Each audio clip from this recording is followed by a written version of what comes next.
पंचगंगा नदी प्रदूषण प्रकरणी शिरोळ तालुक्यात सोमवारी झालेल्या संयुक्त शेती पाहणीत टाकवडे इथल्या कुलकर्णी शाळेजवळ सीईटीपीचे सांडपाणी पाईपलाईनद्वारे थेट ओढ्यात सोडलं जात असल्याचा प्रकार समोर आला। आंदोलकांच्या निदर्शनाला हा प्रकार आणून दिल्यानंतर संबंधित अधिकाऱ्यांनी पंचनामा केला। प्रदूषण नियंत्रण मंडळ, महसूल विभाग, आंदोलक आणि प्रक्रिया उद्योग मालक यांच्या उपस्थितीत सुमारे 90 एकर क्षेत्राची पाहणी करण्यात आली। यापैकी बहुतांश क्षेत्रात पाणी सोडलं नसल्याचं तर सुमारे 25 एकर क्षेत्रातच सांडपाण्याचा वापर होत असल्याचं दिसलं। दरम्यान पाहणी दरम्यान वातावरण तणावपूर्ण बनलं असून काही कामगारांनी दादागिरी करत पाहणी रोखण्याचा प्रयत्न केल्याचा आरोप आंदोलकांनी केला। शेखर पाटील अधिक माहिती देत आहेत। शेखर, काय प्रकार काय आहे हा? पंचगंगा आणि प्रदूषण हा किमान गेली अनेक वर्षांपासून आपण लावून धरलेला प्रश्न आहे। पुढारी न्यूजने किमान गेली 3 वर्ष हा लावून धरलेला आहे आणि आता नवीन विषय समोर येत चाललेत एक एक।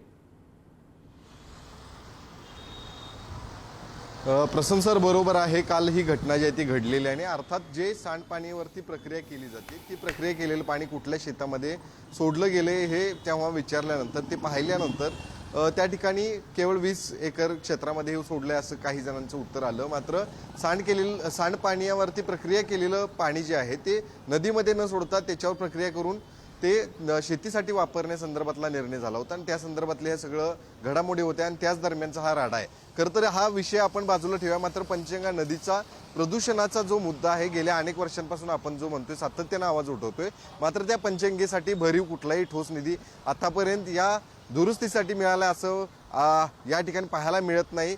कोल्हापुरातलं जे प्रक्रिया होणारं पाणी ते प्रक्रिया न होता पाणी जे आहे ते थेट पंचगंगेमध्ये नेहमी मिसळताना पाहायला मिळते।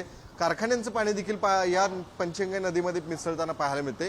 मी काही दृश्य जे आहेत ते सुरुवातीला दाखवणार आहे कोल्हापूर शहरातली। त्या कोल्हापूर शहरातल्या गटराचं पाणी जे आहे ते आता या ठिकाणी जे बांध घातलेलं आहे त्या ठिकाणी प्रक्रिया करण्यासाठी ही प्रोसेस आहे। मात्र जेव्हा मोठा पाऊस आता लागेल त्यानंतर हे संपूर्ण पाणी ते अशाच पद्धतीनं पुढे जाऊन पंचगंगा नदीमध्ये जाऊन मिसळतं आणि याची किती पातळी खालावलेली आहे आपण पाहू शकता। अगदी काळकुट्ट पाणी जे आहे ते पंचगंगा नदीमध्ये जाऊन मिसळतं। त्यामुळं पंचगंगा नदी जी दिवसेंदिवस त्या ठिकाणी दूषित होताना पाहायला मिळते आणि हीच केवळ कोल्हापूरची या ठिकाणी दोष नाही। कोल्हापुरात एसटीपी प्लॅन्ट्स आणि विविध गोष्टी आहेत ते उपाययोजना झाल्याच पाहिजे। मात्र दुसरीकडे इचलकरंजीचे देखील पाणी जे आहे ते या पंचगंगेला दूषित करताना दिसतंय। त्यामुळं या दोन्ही शहरांच्या संदर्भातला आता निर्णय कधी हे सरकार घेणार आणि पंचगंगा कधी वाचवणार आहे हे पाहणं गरजेचं असणार। धन्यवाद शेखर, तुम्ही दिलेल्या या महत्त्वाच्या बातमीसाठी। आणि आपण हा विषय लावून धरणार आहोत। कोल्हापूरचा विषय म्हणूनच नव्हे तर हा कुठल्याही नदीच्या प्रदूषणाबाबतीतला हा विषय आहे आणि त्यातून पुढारी आपला ग्रुपच, आपला माध्यम समूहच कोल्हापूरचा असल्यामुळे तो अधिक जिव्हाळ्याचा आहे। मात्र पंचगंगा असो की पुण्यातली मुठा असो किंवा अन्य कुठलाही असो, नदीचं प्रदूषण हे आपल्या सगळ्यांसाठी महत्त्वाचं आहे आणि त्यामुळे आपलं त्याकडे लक्ष असेलच।